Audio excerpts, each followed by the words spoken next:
Hello, Wanderers, and welcome to Visa Mo, Wonder Ko.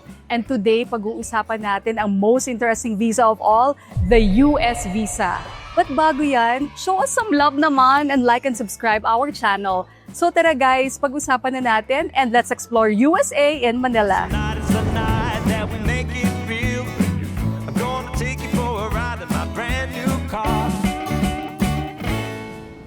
Step 1, fill out the application form. So ano bang ilalagay mo sa application form mo? You have to put your information, like your personal information, your family information, the information ng inyong trabaho at ng inyong negosyo, and your travel information. Please make sure that you will declare all the truth at lahat ng mga dapat na i-declare na tama at very honest sa pag-fill out ng application form. Step 2, pay the USA visa fee. Paano mo to babayaran? Online. That's the most convenient way. And of course, magkano ba ang US visa fee? $185. So yun lang, kailangan natin isipin na ito ay non-refundable, kaya dapat ready ka sa pag-apply mo ng visa. Step 3, set your appointment schedule. So paano mo ito isa-set? Pumunta ka sa ustraveldocs.com and doon mo makikita at makikreate ang portal and makikita mo ang schedule. Minsan mabilis, minsan mabagal, minsan matagal. So dapat lagi kang handa, Wanderer, para makapag-schedule ka na maayos dito sa application mo. Step 4, prepare for the interview. Ito yung medyo challenging talaga kasi mahirap talaga mag-prepare for the interview. Dapat lang siguraduhin mo that you are ready with your information. Ano ba ang profile mo? Ano ang personal profile? Ano ang trabaho? Tungkol sa pamilya? Ano yung travel? Ano pa ang mga ibang factors na pwedeng itanong ng consul sa inyo at makapag-decide ng consul kung bibigyan ba kayo ng visa or hindi. And by the way, sa pagkuha ng schedule, dapat 2 beses ang pagkuha ninyo. Isa for the biometrics and isa for the actual interview. So 2 beses kayo mag-a-appear.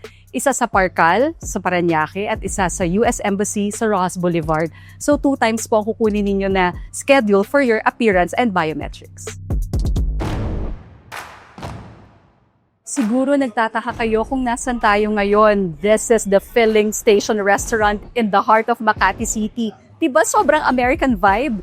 And you know, kailangan bigyan ko pa kayo ng extra tip just the way that the people here are giving tips in their waiters and waitresses. So, ang another tip ko sa inyo, kailangan maging maganda ang social media account ninyo.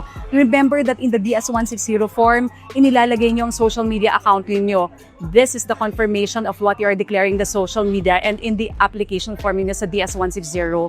So, pag pinagtali ng consul na tama ba yung dineclare ninyo at tama ba yung nakikita niya sa social media, so swak, pag tiningnan niya at background check siya, pasok tayo sa US visa.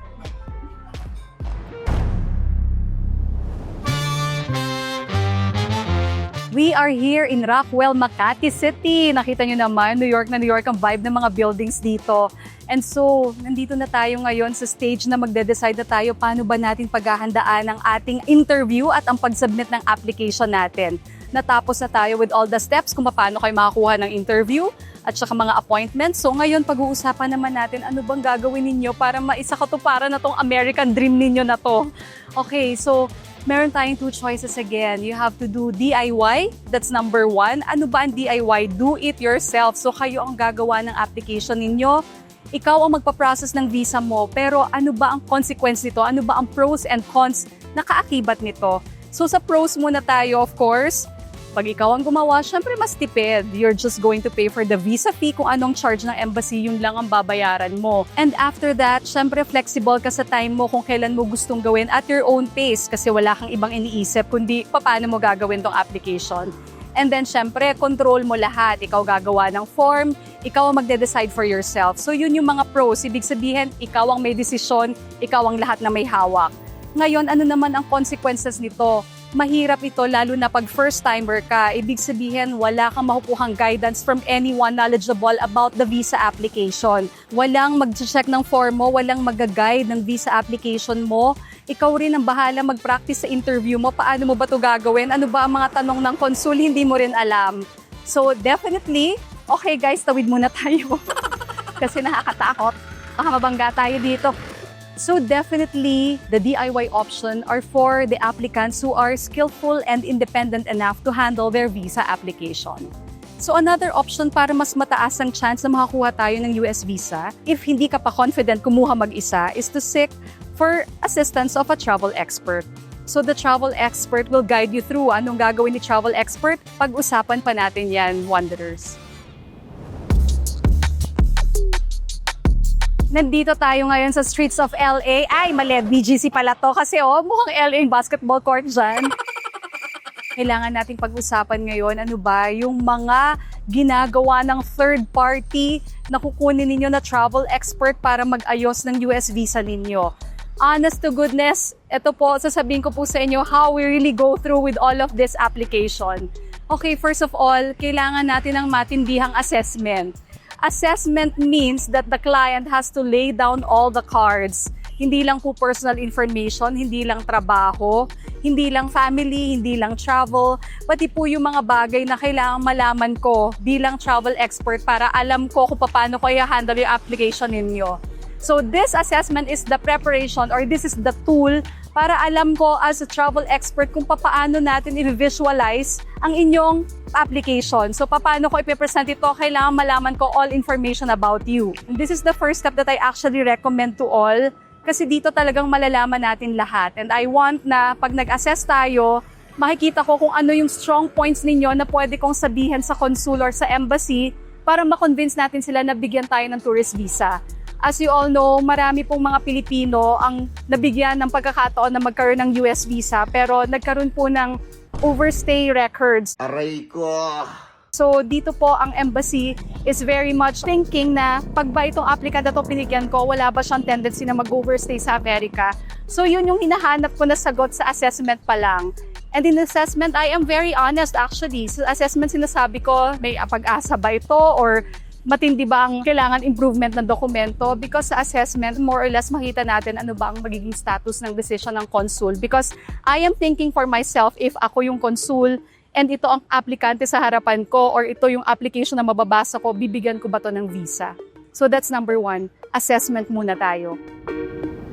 And number 2, kailangan natin i-polish yung application form ninyo. Alam nyo, very importante ang application form kasi yan ang babasahin ng consul at dyan siya magpo-formulate ng mga questions na itatanong sa inyo.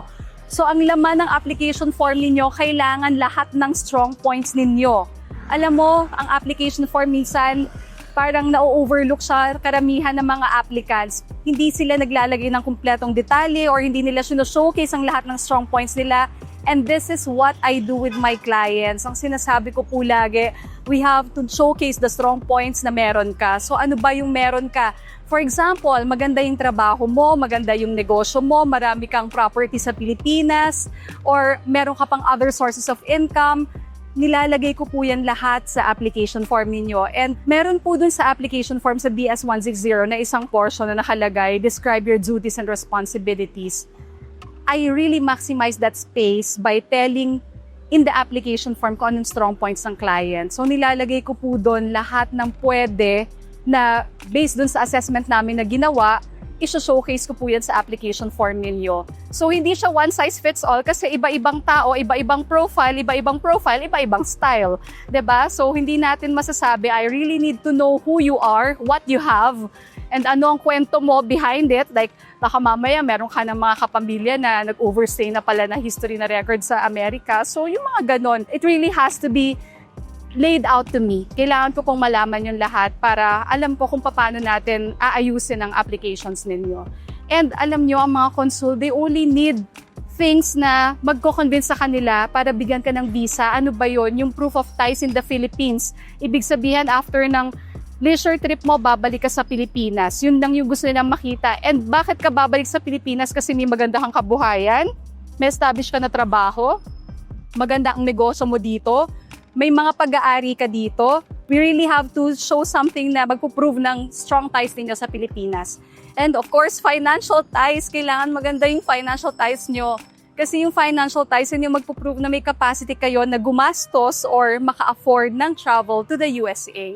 Remember na ang ina-applyan natin is non-immigrant B1, B2 tourist visa. So ibig sabihin, turista ka papasok and magastos yan, ticket pa lang, accommodation, tours, 'di ba? So kailangan establish din yung financial capability ninyo. So that's it. Sa DS-160 form, kailangan clear lang lahat at kailangan mailatag natin ng maayos yung lahat ng information na ibibigay natin sa embassy. Number 3, eto na. This is it. Kailangan na natin mag-prepare sa interview mo. So, paano natin ginagawa ang preparation? Okay, ang ginagawa namin, at least like 2 or 3 weeks before your interview date, nagko-conduct kami ng Zoom pre-interview briefing. That's what we call it. So, sa pre-interview briefing, nagpo-formulate ako ng mga questions. And ang mga questions na yan, ay kinukuha ko out of the profile na binibigay niyo sa akin. So I am thinking, if ganito ang profile and if ito ang mababasa ko sa application form, ano ba yung mga itatanong ko on the interview? So yun yung basihan ko sa pag-create ng mga questions. So I prepare questions like for personal information, about your work, about your family, about your duties and responsibilities, about your current situation at current assets na meron ka sa Pilipinas, about meron ka bang kamag-anak na nasa Amerika, about meron ba tayong overstay record in any other countries, hindi lang sa Amerika. So these things, yan yung mga questions na pag pinaghandaan natin at pag pinag-aralan natin at lumabas sa interview yan, masasagot niyo confidently yung consul sa mga questions niya. So it's very important also that I am making an evaluation din na nakikita ko sa Zoom kung paano nagsasalita yung tao. Kasi syempre minsan alam natin English yung mode of language natin pag interview tayo. So tinitingnan ko rin yung capacity, kaya ba nitong mag-derive or magsalita ng English and on the interview. So yung mga ganung bagay, these are the things that I would know sa Zoom natin. So para makita ko how they behave. And ang maganda doon, dito sa ating pre-interview briefing, dito ko itinuturo paano kayo mag-behave in front of the consul. Ano ang body language dapat ninyo? Dapat mag-eye-to-eye contact kayo sa consul. Yung mga ganung bagay. Marami pang things na pwede kong i-share sa inyo pero it really depends on your profile. So lahat ng bagay na paghahandaan natin for the Zoom interview, for this interview with the consul, kailangan po natin na ma-practice. Sabi nga nila, practice makes perfect. So, 'di ba? We have to do our assignment bago tayo sumabak sa gera. Kailangan may bala.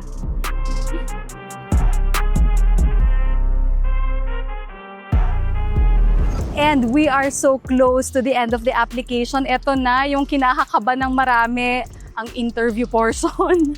So dahil handa ka at nag-practice na tayo, dapat confident ka na at dapat handa ka na during the interview. So sa interview, syempre dun sa ating ginawang pre-interview orientation, tinuruan na kita paano ka magbibihis, paano ka magbe-behave, paano ka kailangan humarap sa consul. So dapat confident ka na. The consul now will ask you questions. Ano ba yung mga itatanong ng consul? Malamang dyan, yung inaral natin, baka maitanong niya. So, dito sa pag-answer sa consul, kailangan hindi ka kinakabahan, dapat confident ka, and you have to look straight into the eyes of the consul pagkausap mo siya para alam niya that you are very honest and very sincere sa mga sinasabi mo. Kailangan mo lang ma-execute lahat ng mga theories and lahat ng mga pinag-usapan natin. So the consul might ask you anong purpose ninyo, about your personal information, about your family, about trabaho ninyo. Actually, sa totoo lang, ang consul, they will ask like mga 2, 3, 4 hanggang 5 questions. Ang bilis lang. Mas matagal pa yung inintay mo dahil syempre sa appearance, pagdating mo sa embassy, maraming mga naka-appointment for that day. Baka mas matagal pa yung hinintay mo doon kaysa doon sa pagtatanong ng consul sa'yo. And syempre naman, pag ang consul ay very much satisfied and inaccept niya yung mga sagot mo sa mga katanungan niya, ayan na, maiiwan na ang passport mo sa embassy. Ibig sabihin, pag hindi binalik ang passport mo, it means that the consul has given you a visa. And i-sticker nila yun sa passport mo, kaya iiwan siya sa embassy. But if binalik sa inyo si passport, ibig sabihin, hindi na-satisfy ang consul sa application mo at hindi siya convinced na babalik ka sa Pilipinas after your intended trip to the USA. So, ayan, Wanderers, yan ang final step natin sa paghahanda mo. So, yun yung interview. And then after na makapasa ka or naiwan yung passport mo sa embassy, then you have just to wait for your visa to arrive sa address na binigay ninyo, na dineclare ninyo. Pwede siyang through courier or pwede rin ninyong pick up in sa embassy if ever na yun yung choice of pagbabalik ng passport na pinili ninyo. So, Wanderers, it's very different kasi hindi lang ito basta pinapasa sa isang embassy para i-evaluate yung documents. Ang US Embassy, kailangan maganda ang form, maayos ang interview ninyo, yun talaga ang magdadala sa inyo sa tagumpay at makakapagdala sa inyo sa US of A. So, kailangan paghandaan talaga natin yan. So, Wanderers, I hope marami kayong natutunan dito, and sinabi ko lang po yung experiences, i-share ko yung lahat ng mga ginagawa ko for my clients. But of course, hindi naman lahat na ibigay ko because it's only generic. So pag-uusapan natin yan, kung one-on-one na tayo, ayan, magkakaintindihan na tayo, magkakaalaman na tayo ng totoong kwento ninyo at paano natin gagawin ang application ninyo. Ay, nagutom na ako. Ang haba na nilakad natin, na salamat sa pagsama niyo sa akin sa paglalakad. So, naalala ko lang, there's an important reminder after natin matapos lahat yan. At the end of the day, please always remember, everything is at the consul's discretion. So, minsan, kahit na feeling natin we are very much confident na about our application, na feeling natin ang ganda-ganda naman, lahat maayos, lahat tally, maayos naman ang interview ninyo, tapos biglang dininay kayo ng consul. If that happens to you, please remember that the consul may be saying something na hindi natin nakikita. So maybe they are interpreting it or nakikita nila on a different angle na iba sa atin, interpretation. So at the end of the day, si consul pa rin talaga magde-decide kung magkakabisa ka ba or i-deny yung application mo. And of course, pag na-deny ka, please don't lose hope. Kasi next time, pwede pa rin kayong mag-apply and wala nga pala tong period na kung kailan ka maulit pwede. Yes, pwede ka ulit mag-apply kahit as soon as possible, pero kailangan makita rin ng consul ano ba ang difference ng application mo before at yung gagawin mo na new application. So kung na-deny ka, please make it better next time. And huwag kang mawala ng pag-asa, don't lose hope kasi wala namang mangyayari kung hindi natin itatry, diba? So fight lang tayo, laban lang tayo at go, go, go. Go, go, go! Fight, fight, fight! So that's it, Wanderers. I hope marami kayong natutunan para sa ating application for the US visa process. And I have a very important gift for you. Surprise! Meron tayong pa-discount if you like, subscribe, and comment on this video. And magpagawa kayo ng US visa sa amin. And I will be personally assisting you one-on-one. Meron kang 500 pesos discount voucher. So I'll see you soon, Wanderers! Bye for now! And of course, please also watch our videos here. Marami kaming visas to share to you. Bye!